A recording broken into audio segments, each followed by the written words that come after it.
Israel യുദ്ധം അഴിച്ചുവിട്ട അന്നു മുതൽ ഗസയിൽ 21,000 കുട്ടികളെ കാണാതായതായി സന്നദ്ധ സംഘടനയായ സേവ് ദി ചിൽഡ്രൻ റിപ്പോർട്ട് ചെയ്യുന്നു.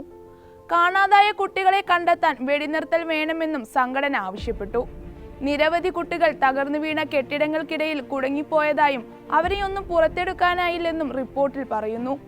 ബോംബിട്ട് തകർത്ത കെട്ടിടാവശിഷ്ടങ്ങൾക്കിടയിൽ 10,000-ഓളം ഫലസ്തീനികൾ അകപ്പെട്ടതായും ഇതിൽ 4,000-ഓളം കുട്ടികളാണെന്നുമാണ് സന്നദ്ധ സംഘടനയുടെ കണക്കുകൾ ചൂണ്ടിക്കാണിക്കുന്നത്. എണ്ണമറ്റ കുട്ടികൾ അറസ്റ്റ് ചെയ്യപ്പെടുകയും തിരോധാനം ചെയ്യപ്പെടുകയും ഗസയ്ക്ക് പുറത്തേക്ക് കടത്തപ്പെടുകയും ചെയ്തു. 17,000-ഓളം ഫലസ്തീനി കുട്ടികളാണ് അവരുടെ കുടുംബങ്ങളിൽ നിന്ന് വേർപെടുകയും ഒറ്റപ്പെടുകയും ചെയ്തത്.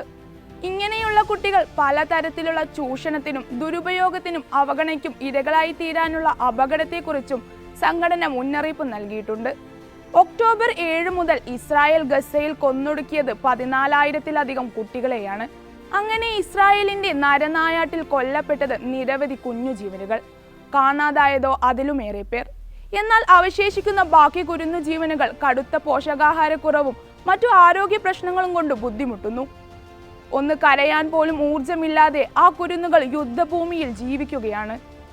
പേടിയാവുന്നു, ആരെങ്കിലും വരൂ, എന്നെ ഇവിടെ നിന്നും കൊണ്ടുപോകൂ എന്ന് കൂറ്റൻ യുദ്ധ ടാങ്കുകൾക്ക് മുന്നിൽ നിന്നും സഹായം ചോദിച്ച 6 വയസ്സുകാരി ഹിന്ദ് റജബിന്റെ വിയോഗം ലോക മനസ്സിനെ വലിയ രീതിയിൽ ഈറനണിയിച്ചിരുന്നു. ഇബ്രാഹിം ഹഷാഷ് എന്ന 4 വയസ്സുകാരനായ പിഞ്ചുബാലനെ അക്രമകാരിയായ സൈനിക നായയെ അഴിച്ചുവിട്ട് കടുപ്പിച്ച ഇസ്രായേൽ സൈന്യത്തിന്റെ അടങ്ങാത്ത അക്രമാസക്ത രീതിയും നാം കണ്ടതാണ്. ആ പിഞ്ചു കുഞ്ഞിന് സാരമായി പരിക്കേറ്റിരുന്നു. അവന്റെ നിലവിളി ലോകം മൊത്തം കേട്ടു. കേൾക്കുന്നവരുടെ ഹൃദയം തുളഞ്ഞു പോകുന്ന രക്ഷപ്പെടലിനു വേണ്ടിയുള്ള ആർത്തനാദം. എന്നിട്ടും ഇസ്രായേൽ സൈനികരുടെ ചെവിയിൽ ആ ശബ്ദം എത്തിയില്ല.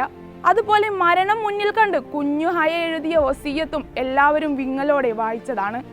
മരണം അടുത്തെത്തും മുമ്പ് തന്റെ കളിപ്പാട്ടങ്ങളും കുഞ്ഞുടുപ്പുകളും തന്റെ സഹോദരങ്ങൾക്കും കൂട്ടുകാർക്കുമായി വീതിച്ചു നൽകുകയായിരുന്നു ആ വിൽപത്രം. തിരിച്ചു കൊടുക്കാനുള്ള പണത്തിന്റെ കണക്കുകളും ഹയ ആ കടലാസു തുണ്ടിൽ ഇടമുറിയാതെ എഴുതിയിരുന്നു. അങ്ങനെ എത്രയെത്ര കുഞ്ഞുങ്ങൾ ഒരു തെറ്റും ചെയ്യാതെ കൊല്ലപ്പെടുന്നു.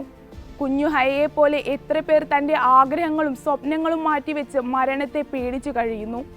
കൊല്ലപ്പെടുമ്പോൾ തിരിച്ചറിയാൻ വേണ്ടി കൈവെള്ളയിലും കൈത്തണ്ടയിലും പേരുകൾ എഴുതിയ ഒരു കൂട്ടം കുഞ്ഞുങ്ങളുടെ ചിത്രവും ആരും മറന്നിട്ടുണ്ടാവില്ല. കണ്ട ഓരോരുത്തരുടെയും കരളലിയിപ്പിക്കുന്നതായിരുന്നു ആ ചിത്രം. അങ്ങനെ കുഞ്ഞുങ്ങളുടെ കുരുതിക്കളമായി തീർന്ന ഗസ, നരകത്തോട് പോലും ചേർത്ത് വെക്കാൻ കഴിയാത്ത കുഞ്ഞുങ്ങൾ നിരന്തരം കൊല്ലപ്പെടുന്ന വികൃത ഭൂമി. ഇപ്പോഴിതാ അവിടെ നിന്ന് വരുന്ന റിപ്പോർട്ടുകൾ 21,000 കുട്ടികളെ കാണാനില്ലെന്നാണ്. പിന്നെ അവരെവിടെ പോയി? ഉമ്മയുടെയും ഉപ്പയുടെയും അടുത്ത് എന്തെങ്കിലും പോകാനാവുമെന്ന പ്രതീക്ഷയിൽ അവർ മറ്റെവിടെയെങ്കിലും ജീവനോടെയുണ്ടോ? അതോ കുന്നും മതിവരാത്ത ഇസ്രായേൽ സൈന്യം അവരുടെ ജീവനും എടുത്തോ?